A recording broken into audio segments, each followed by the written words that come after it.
not a revolution. It's going back to the roots of the web. It's a lot easier talking about, pure HTML and JS. I don't want to mess up with the backend and everything. Without any front-end optimizations, without any back-end optimizations, simply by going with the Jamstack, they're shaving off several seconds. I mean, that's thousands of milliseconds. Hey, this is Brian, and you're listening to Jamstack Radio, a bi-weekly series where we discuss the Jamstack, a new way of building websites and apps that are fast, secure, and simple to work with. Jamstack Radio is brought to you by HeavyBit, a program dedicated to helping startups take their developer products to market. For more information, visit heavybit.com. If you're interested in being a guest on the show, or if you'd like to suggest a topic, find us on Twitter at Jamstack Radio.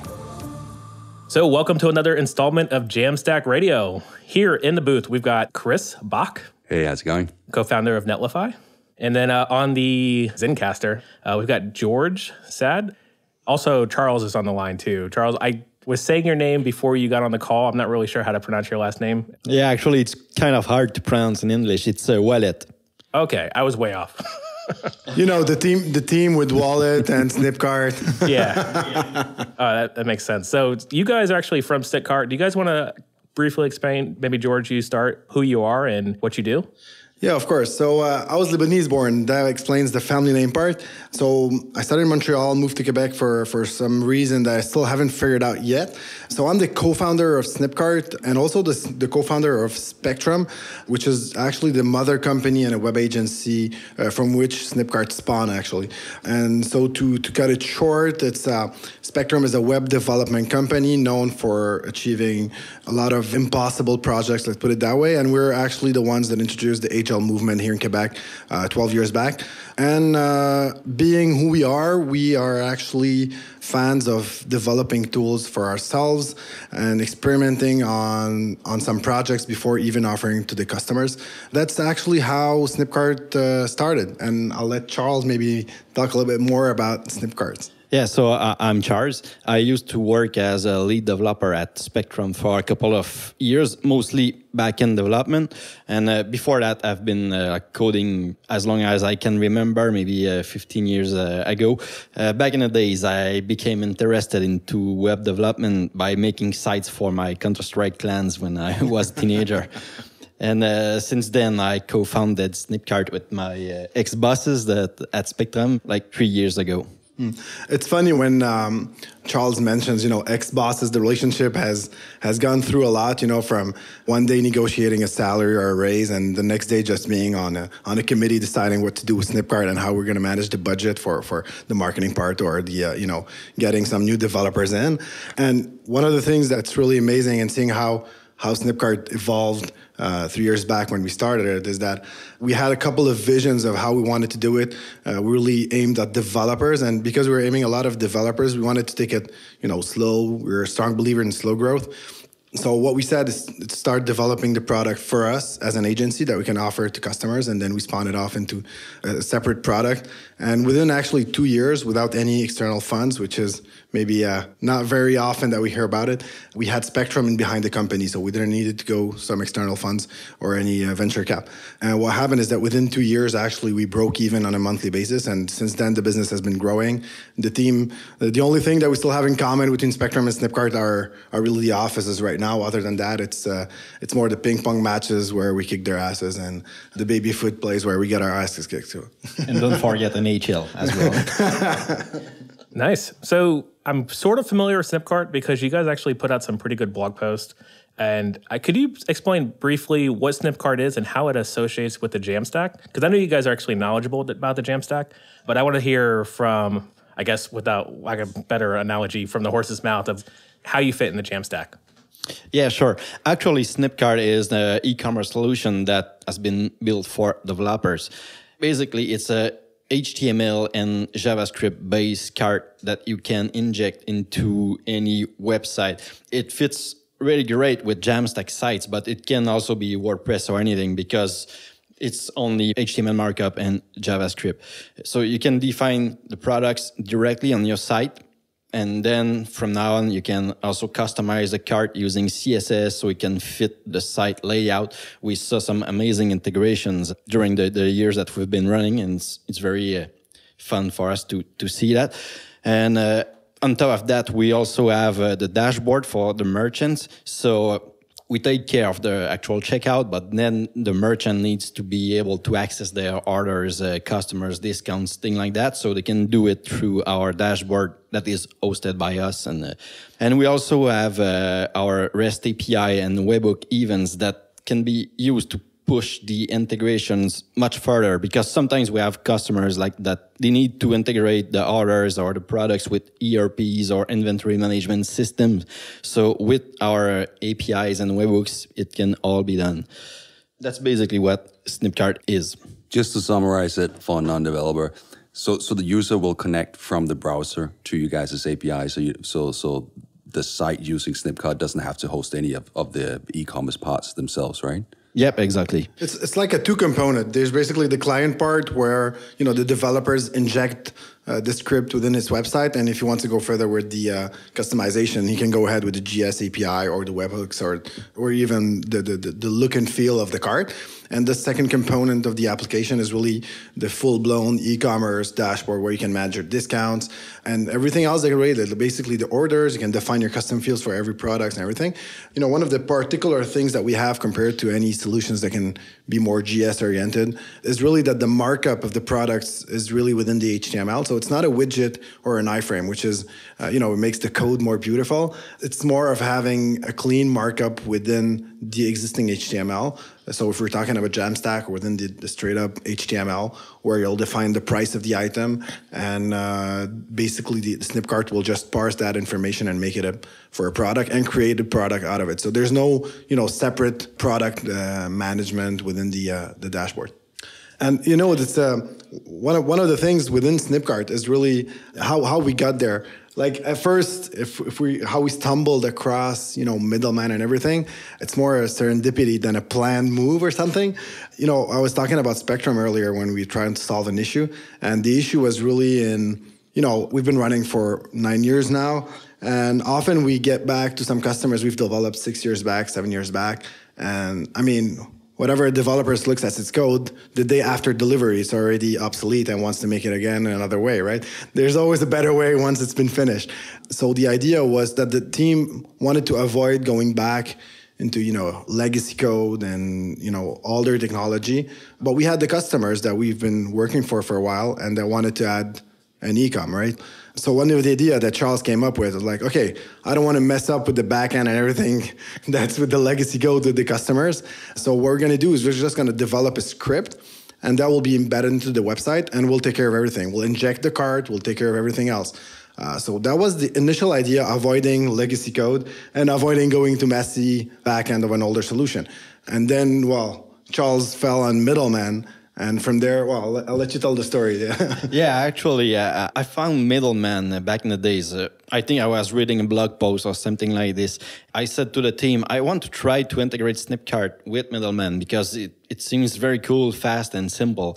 So as I dive into middleman and the configs and everything, I figure out that it's very a natural fit for Snipcart to be in a Jamstack site.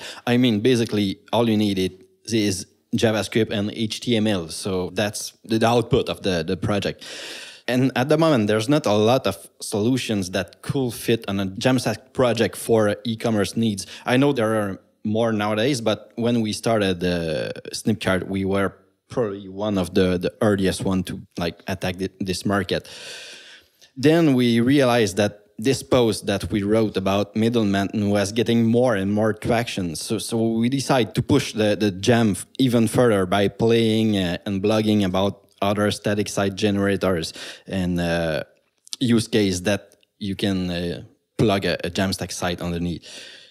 Since then, it's been great, and we got a lot of questions. Every week we receive questions from customers that are working on amazing project involving Jamstack and our products. So it's very awesome for us to see it growing and getting more and more tractions amongst developers using our product. And I can say that even supporting these customers and helping them getting live is very fun for us because most of the time their projects are very clean, so that we don't have to mess with WordPress or things that don't excite us. So that's very nice. And we still contribute to the community actively because we believe these tools are great and should be much more used, even for more complex projects, not only like blogs or things like that. Yeah, I'm glad you talked a bit about the client use case too, but I'm curious to know about what about the clients that don't have a Jamstack site? How do you convince them to use something like Snipcart and get involved in the Jamstack as opposed to a full monolithic WordPress setup with a database? Yeah, it's interesting. It's one of the things when we talk about convincing the clients. It's one of the things that when we approach the customers, we have a different perspective on it. One of the things that we try to build up when you're working with customers really rely on a certain level of trust, where basically the customers is not really going to challenge the technical decisions that we're going to have, as well as we won't challenge the expertise that a customer can have within a certain industry. I really think when we're talking about developers, there's a different answer to the question, like how do you convince a developer that it's a good idea? But I think when we're talking about the customer, the end user, his main concern is not like, if we can always talk about the benefits, like the scalability, the security. There's a lot of big advantages that we can bring into the table, and the speed where customers are more and more aware how much performance is an issue, how much performance is important for Google and the ranking and everything. So there's a couple of low-hanging fruit benefits that can really, help the customer to understand why we're taking such decisions. But when it comes down to the customer itself, I really believe it's more about the content edition, where it sticks a little bit. And that's proportional to the ecosystem that's going to grow within the Jam, basically, where the more we're going to have tools, the less friction they're going to be of convincing, a non-technical customer about using the Jamstack for his next big thing. And one of the things that we've been seeing is that at first, like talking about when we used to use more of the term the static websites, it would have sounded for, smaller websites, but it's actually the complete opposite. What we're seeing is that it's more high-end customers where the Jamstack fits better. Because now, once you get into that position with a customer, then the security is really an issue. So now it's a major argument giving it and saying that, if we adopt such a stack, nothing's going to be faster than having a static website delivered. And it's the same thing for security, saying that it's completely decoupled with the database, and there's actually no potential issue with the security. And the scalability, basically, there's really nothing that can be compared to that when you're talking about infrastructure and scalability of the application. So I really think for the customer, it's more about the values that it gives, and it always, and I would say it often comes down to content edition and how can we put in the content without messing around a lot. But I think for a developer, then there's a different answer. I'll let Charles maybe more develop on that. If we're talking about with a developer about the Jamstack and why it's cool and why we should be using it, I think there's a lot more into it. One thing that I've seen, which is kind of interesting, especially in back in the agency days where I spent 14 years playing around, is when you deal with anyone that has an e-commerce as part of their digital solution, when you talk to performance, those are sort of like really the choir that you can preach to, right? Because I've never met anyone besides e-commerce managers that really understands the true value of a millisecond, because they can translate it immediately into extra dollars and dimes, right? The more in basket, fewer baskets left, basically just higher conversion. And if the e-commerce is, the more it's the main business, the more aware they are of this, and the easier they are sort of to convince just by saying that off the bat, by simply choosing the right stack, without any front-end optimizations, without any back-end optimizations, simply by going with a Jamstack, they're shaving off several seconds. That's thousands of milliseconds that goes to improving their business. And often for modern e-commerces, I don't know I'd love to hear you guys' input around this, but what I saw was that a lot of these, because the pricing market is online and it's so incredibly transparent, what they do is they have to tune everything to make it a profitable business, because if they just pump up the price, people will go somewhere else. So they're at a game where if they can get 10, 15% high conversion, then that's probably, for a lot of them, the difference between profitability and being in the red and having to sort of shut off the lights. So yeah, my experience is that they're a very grateful audience when it comes to performance. True. Yeah, definitely. Like I said, the business value and the benefits are like an easy sale somehow. Nobody's against better performance for a website or e-com. So yeah, definitely. And like one of the things that we often say when we're trying to explain it a little bit for customers, we often say, Jamstack is not a revolution. And an old guy as I am, I sometimes give the parallel, like 20 years back, the first, let's say, static website editor were like front page, right? So this is where we're basically trying to give the customer a way to edit his content, and that would generate the HTML, and that would get uploaded into FTP. So it's basically like the ancestor of a process where we're generating a static website, but still giving the power of and the freedom of and the independence of editing his content as a customer. And like from nowadays, compared to that, like the maturity of the web has exploded. I mean, we're not really even close to that period. The tools and the ecosystem that surrounds it is going crazy. And this is where actually what we often explain in the Jamstack, we say, you know what, it's not a revolution. It's back to the roots, actually. It's going back to the roots of the web, where you're basically delivering pure HTML, you know, like with no decoration, like no, in French we say fla, like, you know, like no useless stuff around it. And it's more of the evolution of the web. This is where we should have been heading at first, but where the maturity wasn't at the meeting point. And now we're at that step where the maturity of the web, the tools are here. And basically this is why I think the Jamstack is just what we've seen it so far with Snipcart is just exploding and getting more and more traction and more developer interest in it, because it just makes sense. This was the first solution that we wanted at first. We just didn't have the maturity and the tools for it. So I think the technical part is often easier for a customer. The benefits are easy, but like we often, you know, one of the things that we say is that we've somehow spoiled the customers with having so many features, and most of them useless, but they have so many features they're expecting in a product. And somehow we get into, you know, like a newer technology or a newer tools that are coming up, and it could be a no-go. And I'll give you a quick example for that. You know, in the States, when you develop an application or a website, well, you develop it in English. If it grows and then you aim to go more specific into markets, then you're going to translate it and go multilingual.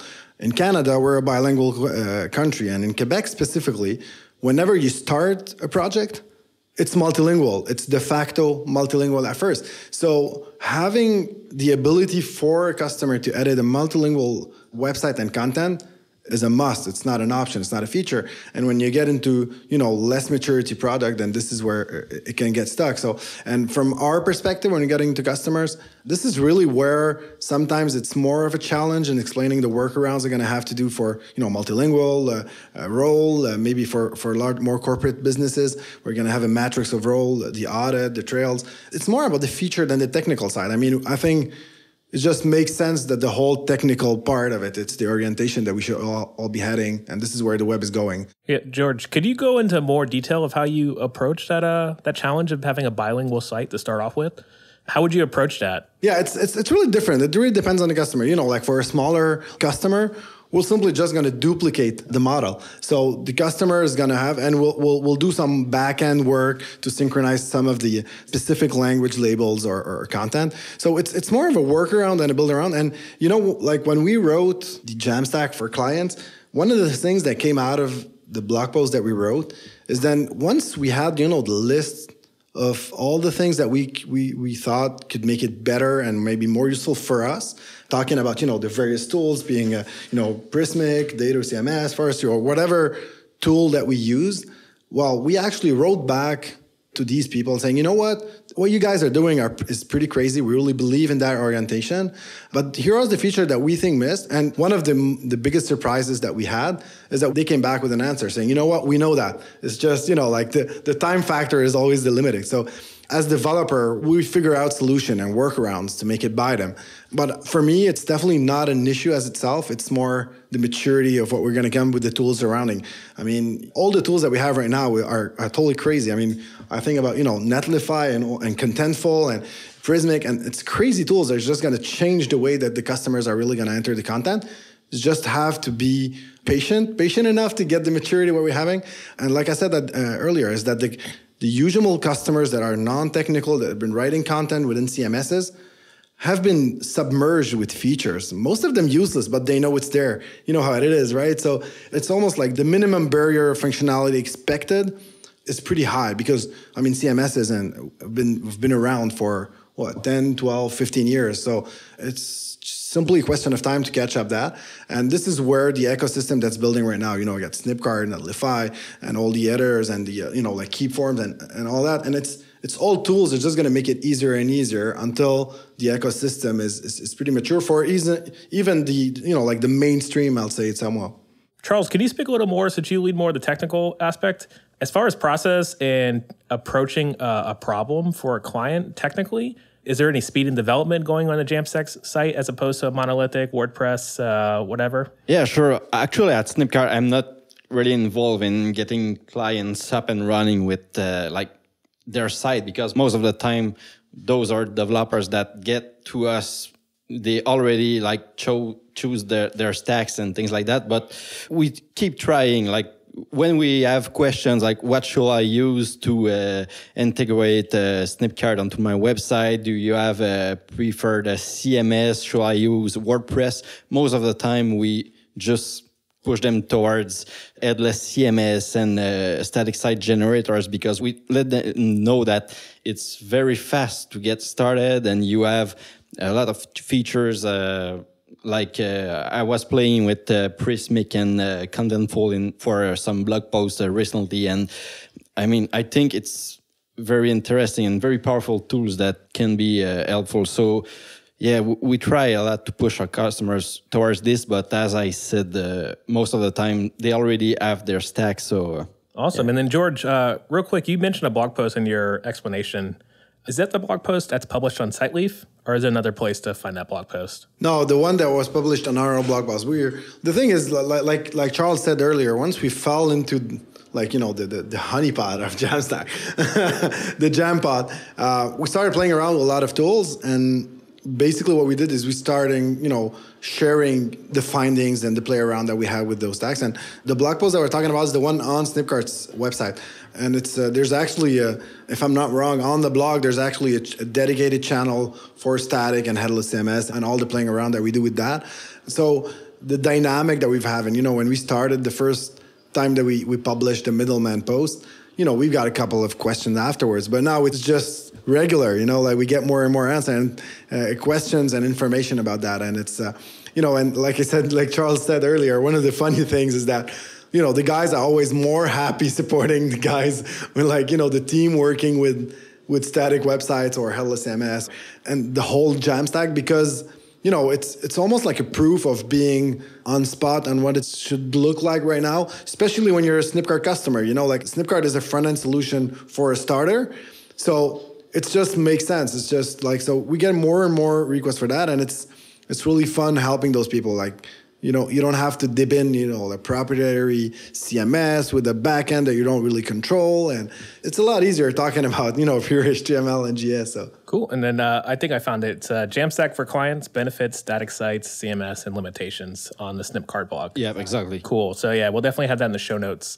But with that being said, I think we had a really good conversation talking about basically what was summarized in this blog post. And with that being said, I want to transition us into picks and talk about what we're jamming on and what's getting us going. So it could be work-wise, it could be technology-wise. We tend to have a lot of music and Netflix picks. And with that being said, my first pick is going to be a music video. It's Wyclef Jean's is the name of the song, and the rapper is Young Thug. And this music video is quite interesting. It actually went viral last week. And I guess to summarize it, they shot a music video without the rapper in the video at all. And the problem was the rapper just never showed up. So they went through the music video, and the director basically made all his decisions for the rapper, even had a cutout of where the rapper would have been if he was actually there. And he was in the video for maybe 10 seconds where he recorded a video of him eating Cheetos. So he's in the very beginning of the video, and that's it. So it's just basically annotations throughout the entire video of the entire time the music's going, the rapper's actually rapping, and there's annotations of them saying, yeah, he would have been here, but this happened, and he had this excuse. And it's actually pretty hilarious. It takes away a lot from the song when you watch the video. I couldn't tell you what he's rapping about, but it's pretty funny watching the video and basically watching this director whine about the fact that the rapper never showed up. With that being said, my technology pick is going to be React Native. React's a framework we talk about a lot on this podcast. React Native is actually an approach that Facebook created to create iOS and Android apps using just JavaScript. I got into it about 18 months ago. It's actually a lot of fun. I got into actual Swift and Objective-C development, learned that on my own, and then transitioned to React Native really quickly because I found it was a really good bridge between my web knowledge and my new iOS knowledge. At the time, I was doing iOS, and I've since made an Android app and an iOS app a couple times, and I'm currently building a small prototype of the Netlify app with one feature, which is basically your deploy logs, all for a talk I'm actually giving tomorrow, which I'll probably have a video later on. So if you check out my blog, you can probably watch that video when it comes out. And so my pick is React Native. Chris, did you have anything you're jamming on? I guess, right now we're spending a lot of time on Netlify CMS, actually. So I guess it would be React. The reason I guess I'm tripping out over this is because I keep coming back to these days where we sort of close to really releasing it, that it's a single page app in React. And if you look at, the old alternative, like some bloated thing like WordPress, for example, then it's funny to think that this, which gives you a WordPress experience, is actually a single page app made in React. It's open source, it's built to agnostic, it works with consistent data in Git. So it's Git based. So it is a headless CMS, but there's something that's just purely written in a framework for JavaScript and works as a single page app, that it actually has the same functionality that you needed a huge monolithic app for before was really interesting.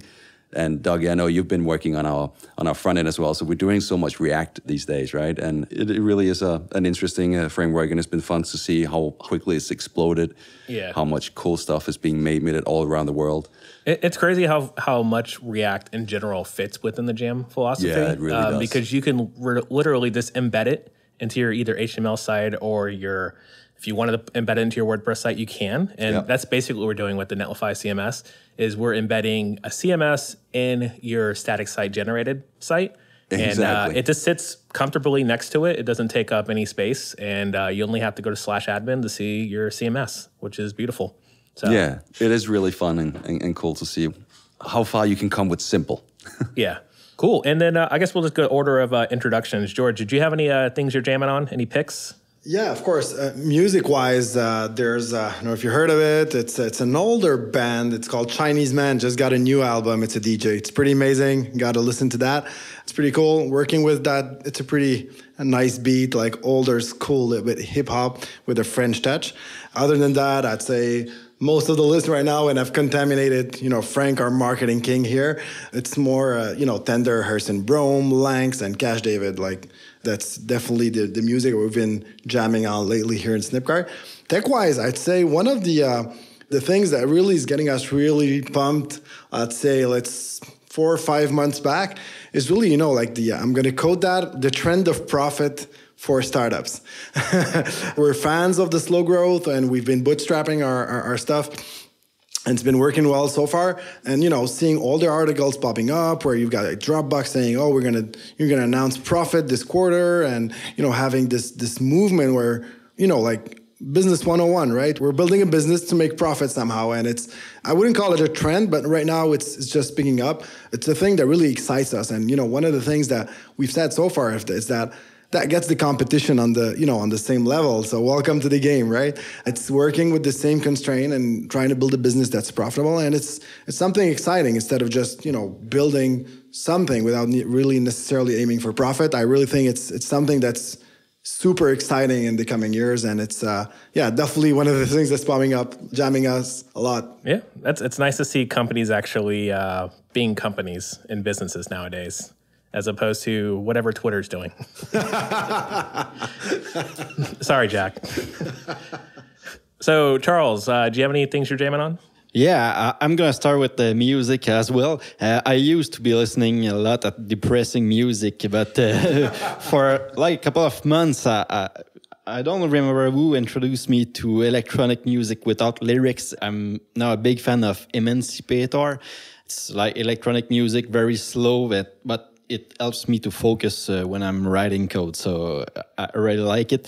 And on the technical side, I will say that I'm quite excited by Vue.js at the moment. We've been trying it in a small project here at Snipcart to help us with the support efforts. Actually, we built a small application that allows us to fetch the data from a customer to see all of his settings and things like that. And we've done it with the Vue.js, and it went really well. And I'm quite amazed that this project is mostly maintained by one guy. So it's quite awesome to see it grow and taking more and more place in the GS frameworks. So can I just ask, what was your favorite part about working with Vue?